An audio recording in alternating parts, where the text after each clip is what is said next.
Okay, this is the solution to practice it exercise 3.2, print powers of 2. And the description is write a method called printPowersOf 2 that accepts a maximum number as an argument and prints each power of 2 from 2 to 0, or just 1, because anything to 0 is equal to 1, up to that maximum power inclusive.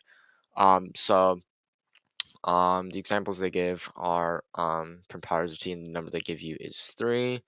And it prints, um, basically what this is doing is just saying from 2 to the 0 up to 2 to the n inclusive. Um, and of course being the number they gave you.